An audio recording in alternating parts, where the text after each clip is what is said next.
How do you know if you're wrong? Right? How do you know when you're wrong? I just want you to think about that. And then come back to it at the end after we've discussed this topic. But the reason I bring this up is because I often think about this. And if you've ever read Snowleaf, which is the third subchapter of Everwind, go check the links. You can get that shit right from Amazon. Okay? There's a queen. The Queen Caliana says, one of her main things is, how can I know, how do I know if I'm wrong unless you tell me? That's her deal. That's her personal, like, mantra in order to keep herself grounded from thinking that she's right all the time, okay? It's an invitation for criticism. It's an invitation, it's a reminder for her to recognize criticism in the proper light, right?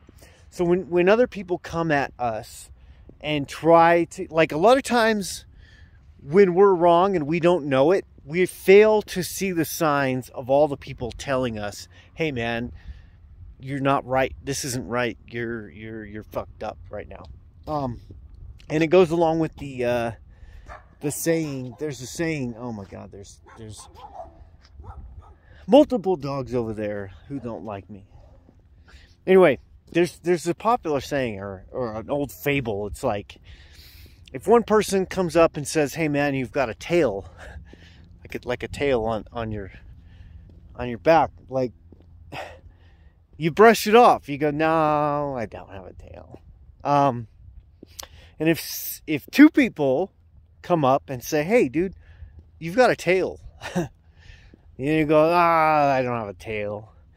But if the third person comes up and says, hey man, you've got a tail, the saying, the fable is that you look down at that point and you go, oh man, I've got a tail. So the point of that fable is, a lot of times we dismiss other people who are trying to tell us things. And especially if it's people trying to tell us that we're wrong, because nowadays, probably all throughout history, we have this aversion to being wrong. Now, why? Why does it matter if you're wrong or right? You know? Because we don't want to be embarrassed. We don't want to admit that we made the wrong choice or we believed the wrong thing. The more the more you come to identify with the belief, the harder it will be to convince you to get rid of that belief or to admit that you were wrong. Look at cults. Getting somebody out of a cult is like one of the hardest things ever because they're so ensconced. I don't even know if I'm using that word right or pronunciation, whatever. I use a lot of words that I have read at one point or another, but they're so entrenched, in the ideology that it's really hard to get them to renounce the beliefs, even if you prove to them that they're wrong. This applies in martial arts too.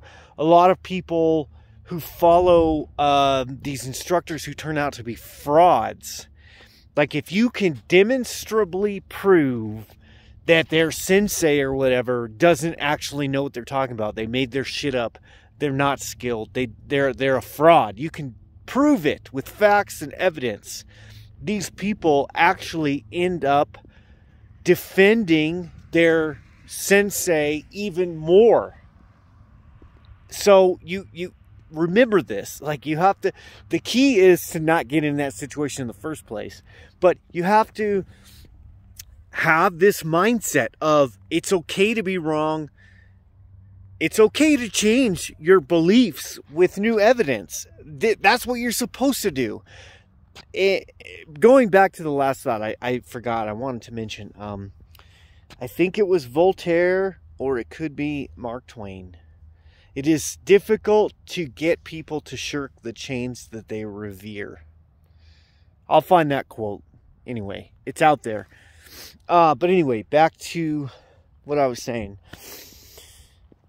You have to be willing to be wrong, and you have to have the mindset that you're not, like, just know all the time there's a chance that you could be wrong. That's fucking point number one. Know that it's a good possibility that you're wrong about a lot of shit. We've talked about that before. That's step number one.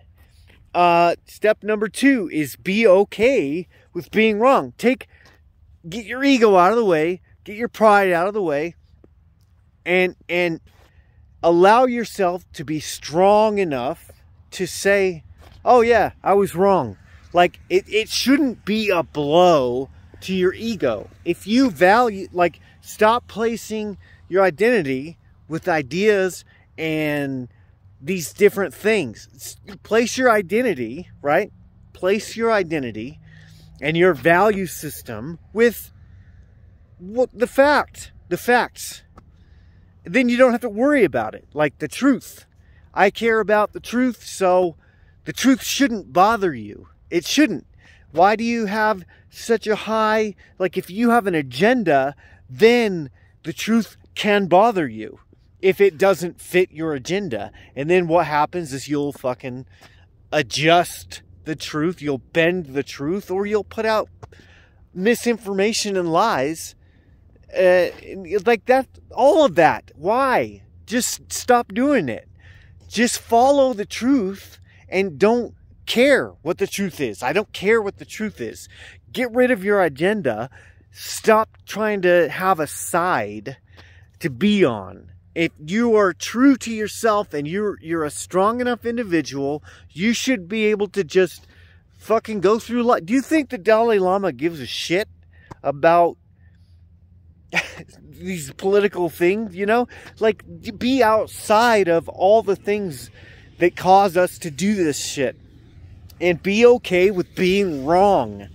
If you don't care about how the truth lies, you know, like take a court case. Let me give you an example of take a famous court case, Kyle Rittenhouse, or you know, the George Floyd shit, or let's just assume that we've got, in any case in the world that's high profile, the media wants to spin it a certain way so that you've already made up your mind. Before you even heard, the instant you saw the headline and the picture that comes along with it, you've already made up your mind and you've come to a conclusion. You've created a verdict in your mind without knowing shit about the whole case. That's foolish and unobjective. It's not conducive to justice, because justice, I talked about justice a few videos back. It's got to be balanced, okay? It's got to be blind, and you have to hear all the evidence. But the thing about it is, you've got to be a juror. You should be a juror, an impartial juror for the facts and for truth, no matter what the subject is. That's what I'm getting at. So take a juror, or even an observer to any court case, and let's just assume that the entire trial was completely fair and balanced, and you get all the evidence, and the evidence says person A is guilty, person B is innocent. That should not bother you. It should just be like, okay, it turns out person A is guilty, person B is innocent. If it does bother you, you've got too much of an agenda, okay? The agenda should be the truth. And because the agenda should just be following the truth and the facts, wherever they may lead, you're okay. You'll then be okay with being wrong, being incorrect, and being able to say, hey man, I fucked that up. And being able to move on. Like, be strong, okay?